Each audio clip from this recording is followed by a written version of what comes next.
Hello बच्चों, let's read this question. The question से statement one given है. The cell mediated immune response is responsible for graft rejection. तो ये statement correct है. Cell mediated immune response कौन create करता है? हमारे टी सेल्स यानी टी लिम्फोसाइट्स जो हैं वो ये रिस्पॉन्स क्रिएट करते हैं और ये ग्राफ्ट रिजेक्शन के लिए इम्पॉर्टेंट रखता है या रिस्पॉन्सिबल होता है. ठीक है. अब क्या मतलब हुआ ग्राफ्ट रिजेक्शन का? तो कंसिडर करो कि ये एक पर्सन है जिसमें ऑर्गन डोनेशन की ज़रूरत है. ठीक है, इसमें ऑर्गन डोनेशन की ज़रूरत है यानी ये रिसिपिएंट हो गई. और ये एक पर्सन है जो कि डोनर बन के आई है. ठीक है, जो कि अपना ऑर्गन को डोनेट करने वाली है. ठीक है, तो ये डोनर हो गई. अब रिसिपिएंट के सेल्स हैं ये हम आर आर से रिप्रेजेंट कर देते हैं. ये आर सेल जो है वो रिसिपिएंट के हैं. वहीं डोनर के सेल्स को हम डी से रिप्रेजेंट कर देते हैं कि ये डोनर के सेल्स हैं. अब डोनर की बॉडी के सेल्स अपने सेल्स को पहचानते हैं. ठीक है, तो इनके अगेंस्ट ये इम्यून रिस्पॉन्स क्रिएट नहीं करेंगे. सिमिलरली रेसिपिएंट के बॉडी के सेल्स रेसिपिएंट के सेल्स को पहचानते हैं, उनके लिए इम्यून रिस्पॉन्स क्रिएट नहीं करेंगे.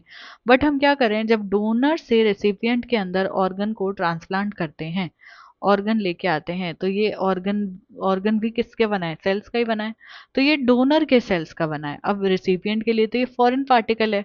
इसके लिए ये इम्यून रिस्पॉन्स क्रिएट करेंगे, एंटीबॉडीज फॉर्म करेंगे और इसको रिजेक्ट कर देंगे. इसी ऑर्गन ट्रांसप्लांट को रिजेक्ट करना या ऑर्गन को रिजेक्ट करने को ही हम बोलते हैं ग्राफ्ट रिजेक्शन. सो ये काम होता है सेल मीडिएटेड इम्यून रिस्पॉन्स का. ठीक है. देन स्टेटमेंट टू गिवन है.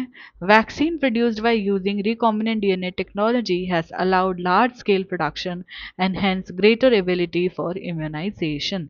सो ये भी स्टेटमेंट करेक्ट है. रिकॉम्बिनेंट डीएनए टेक्नोलॉजी यानी बायोटेक्नोलॉजी को हम यूज़ करके वैक्सीन जो प्रोड्यूस करते हैं, तो उन वैक्सीन को हम बड़े स्केल पे प्रोड्यूस कर सकते हैं और इम्यूनाइजेशन जो है वो ग्रेटर लेवल पे अवेलेबल हो गया है इस वजह से. ठीक है, तो स्टेटमेंट टू भी करेक्ट है. ऑप्शन देखते हैं. Statement one and statement two both are correct, तो ए करेक्ट चला जाएगा. बी गिवन है. Statement one is correct, statement two is incorrect, B incorrect हो जाएगा. सी में स्टेटमेंट वन को इनकरेक्ट बताया है, स्टेटमेंट टू को करेक्ट बता दिया है, सी भी इनकरेक्ट हो जाएगा. डी में दोनों को इनकरेक्ट बता दिया है, डी ऑप्शन भी इनकरेक्ट हो जाएगा. हमारा जो करेक्ट ऑप्शन है वो चला जाएगा ऑप्शन ए. इसके रिगार्डिंग इन्फॉर्मेशन आपको 12th की न्यू एनसीईआरटी में पेज नंबर 136 पे मिलेगी. आई होप कि आपको ये क्वेश्चन अच्छे से समझ आ गया है.